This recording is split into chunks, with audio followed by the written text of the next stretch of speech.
ক্ষমতায় আসার পর আইন ও বিচার খাতে সংস্কার এবং কার্যকর উদ্যোগের কথা বলছে বিএনপি সরকার।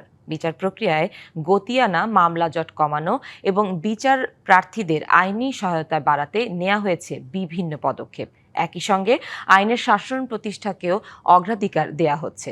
দ্রুত সময়ে নারী ও শিশু নির্যাতন দমন আইনের আওতায় রায় ও মানবতা বিরোধী অপরাধেও দণ্ড দেয়া হয়েছে। নতুন সরকারের ৬ মাসে বিচার বিভাগে ঘটে বেশ কয়েকটি উল্লেখযোগ্য ঘটনা। গেল ৯ জুলাই সংবিধানের ৫০ সংশোধনী নিয়ে হাইকোর্টের দেয়া রায় বহাল রাখে সুপ্রিম কোর্টের আপিল বিভাগ। এতে সংবিধানে ফেরে তত্ত্বাবধায়ক সরকার ব্যবস্থাসহ গণভোটের মতো গুরুত্বপূর্ণ বিধান। রাজধানীর পল্লবীতে শিশু রামিসাকে গত ১৯ মে ধর্ষণের পর স্ত্রীর সহায়তায় হত্যা করে আসামি সোহেল রানা। ঘটনার মাত্র ১৯ দিনেই এই দুই আসামির মৃত্যুদণ্ড দেয় বিচারিক আদালত, যা দেশের ইতিহাসে নজিরবিহীন। ট্রাইব্যুনাল তার স্বীয় ডিসক্রিশনে উভয় আসামিকে মৃত্যুদণ্ডে দণ্ডিত করেছেন। এরপর ডেথ রেফারেন্স শুনানির জন্য হাইকোর্টে গড়ায় মামলাটি। এটি সহ সকল নারী ও শিশু নির্যাতন মামলার ডেথ রেফারেন্স শুনানির জন্য ১০ই জুন গঠিত হয় বিশেষ বেঞ্চ, যাতে ফেনীর মাদ্রাসা ছাত্রী নুসরাত ও মাগুরার শিশু আসিয়া হত্যা মামলার ডেথ রেফারেন্সের শুনানি চলছে। এরই মধ্যে ১ মাসে ১০ হত্যা মামলার ডেথ রেফারেন্সের শুনানি শেষে রায় ঘোষণা করে বিশেষ এই বেঞ্চ। নগদ নিয়ে এলো হার না মানা হার অফার। সর্বনিম্ন ১০,০০০ টাকা রেমিটেন্স নগদে পাঠালে থাকছে স্বর্ণের হার জেতার সুযোগ। বিএনপি ক্ষমতায় আসার পর ২৫শে মার্চ অ্যাটর্নি জেনারেলের দায়িত্ব পান ব্যারিস্টার রুহুল কুদ্দুস কাজল, আর ৩০শে জুলাই নিয়োগ দেওয়া হয় ডেপুটি ও সহকারী অ্যাটর্নি জেনারেল পদে ২৬৬ জন আইন কর্মকর্তাকে। এছাড়া সারা দেশের বিভিন্ন জেলায় ই বেইল বন্ড চালুসহ লিগ্যাল এইড ও বিকল্প বিরোধ নিষ্পত্তিতে জোর দেওয়া হচ্ছে।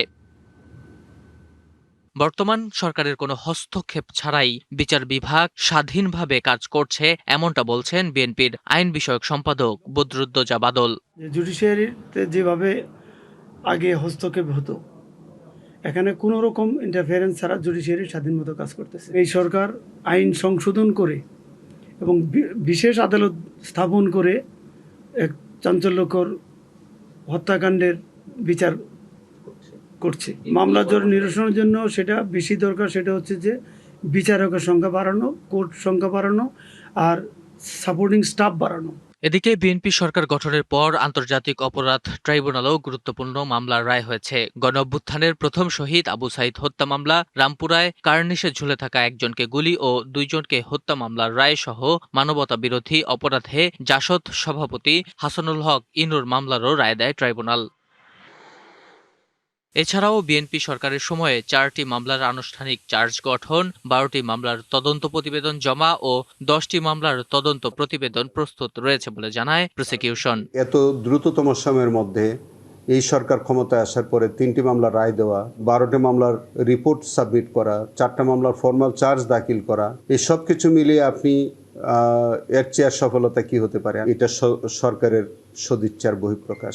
সরকার যদি আমাদের প্রসিকিউটর বাড়ান, আমাদের ইনভেস্টিগেটিং অফিসারদেরকে বাড়াই দেন এবং আমাদের ট্রাইব্যুনালও যদি বৃদ্ধি করেন, আমার মনে হয় সবকিছু মিলে আরো বেশি স্পিডি হবে। বর্তমানে ২৬টি মানবতা বিরোধী অপরাধের মামলা ট্রাইব্যুনালে বিচারাধীন রয়েছে। নাজমুল হুদা, ডিবিসি নিউজ, ঢাকা।